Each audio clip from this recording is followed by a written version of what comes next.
Breaking news, malanuklear na pagsabog, niyanig ang probinsya ng Shandong sa China.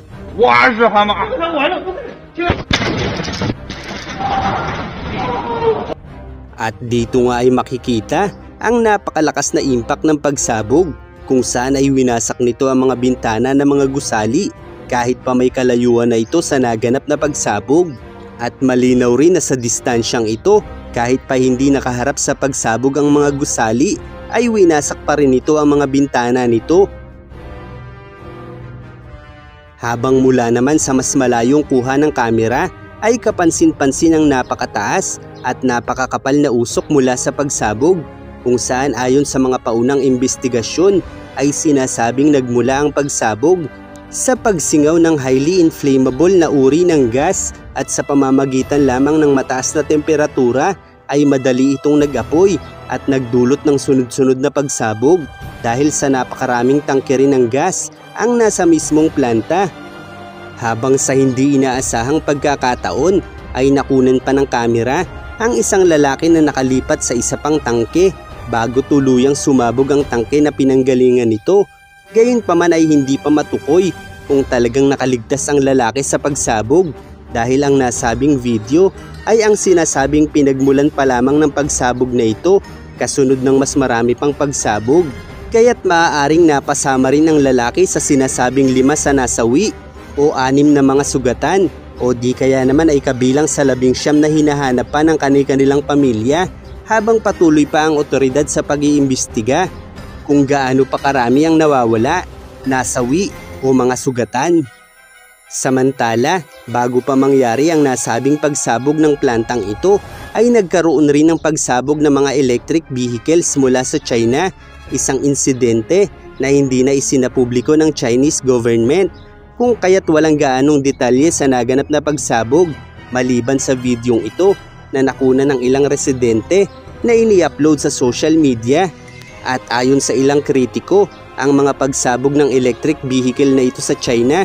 ay halos regular nang nangyayari sa bansa nila dahil sa pagsasawalang bahala ng pamahalaan para sa mga safety protocol sa bansa. Kaya naman maging ang mga planta gaya nito sa China ay madalas ring mangyari sa kanila. Kabilang na ang pagkasunog ng mga apartments o anumang gusali sa China dahil sa malawakang korupsyon ng mga kumpanya, lalo na kung ito ay pag-aari ng mga komunista. Kaya naman madalas rin ang pagkakaroon ng mga kilos protesta sa China kung saan kamakailan lamang ay nagprotesta sa Shu County, Handan, Hebei Province ng China ang mga may-ari ng mga apartment units kung saan ang mga ito ay ang mga nagbayad para sa nasabing proyekto. Subalit hindi umano nasunod ang disenyo ng nasabing proyekto at binago rin ang mga materyales sa pagbuo nito.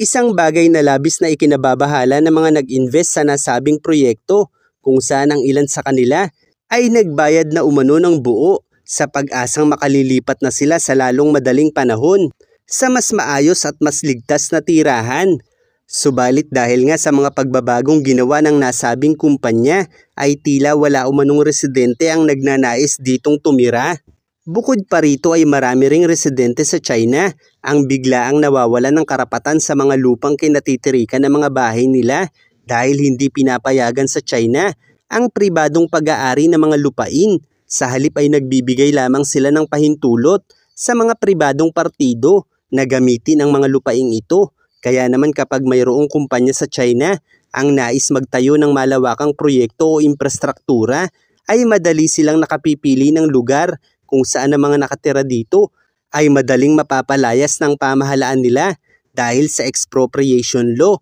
kung saan ang expropriation law sa China ay batas na nagbibigay ng kapangyarihan sa gobyerno nila na kuhanin ang pribadong ari-arian ng isang tao o kumpanya para sa pampublikong gamit tulad ng paggawa ng kalsada, riles o iba pang proyekto ng estado. Kaya naman kadalasan kapag may bagong proyekto ang China ay marami sa mga residente nito ang nawawalan ng tirahan. Kaya naman kadalasan kahit mapanganib para sa mga mamamayan nila na mag-invest sa mga pabahay sa China ay napipilitan pa rin sila dahil ang malalaking proyekto gaya nito ay maaaring magbigay ng kapanatagan sa kanila kung makatatapat sila ng developer na maayos at hindi kukurakuti ng mga pondo nila dahil ang mga bagong gusali sa China ang mga pinakaimposibleng tamaan ng expropriation law na magbibigay ng kapanatagan sa mga residente nito na hindi sila basta mapapalayas dahil malaking kumpanya ang namamahala dito.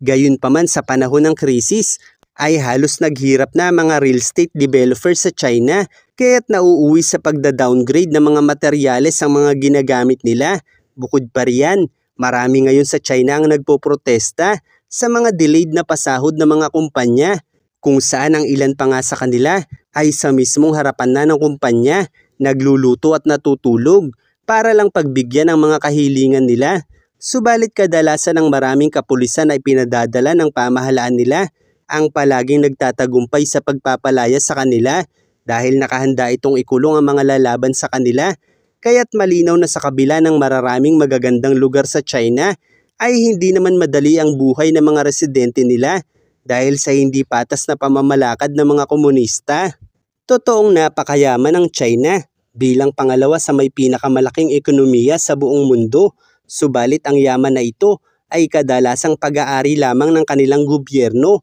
na nagmumula naman sa dugo at pawis ng mga mamamayan nito na hindi nakatatanggap ng patas na pagtrato ng gobyerno. Saan ka ba naman nakakita ng bansa na ang pag-aari ng lupa ay may expiration date at ang pagbili ng sarili mong apartment sa isang malaking gusali ay maituturing pa rin na pag-aari ng gobyerno na nagpapahintulot lamang sa mga kumpanya na gamitin ang lupaing ito? Kaya't sa madaling salita, kahit pa ang mga pinakamayayamang tao sa China na may magarang mansyon ay kinakailangang sumunod pa rin sa mga regulasyon o patakaran ng mga pribadong partido na nangangasiwa sa mga lupaing ito. Ibig sabihin, kahit pa may sariling bahay at lupa ka o isang condominium unit sa China, ay kinakailangan mo pa rin sumunod sa mga regulasyon ng kumpanya na pinahihintulutan ng gobyerno na gamitin ang mga lupaing ito. Kung saan sa ganitong paraan ay regular pa ring may binabayaran ng mga owners ng bahay o apartment sa bansang ito,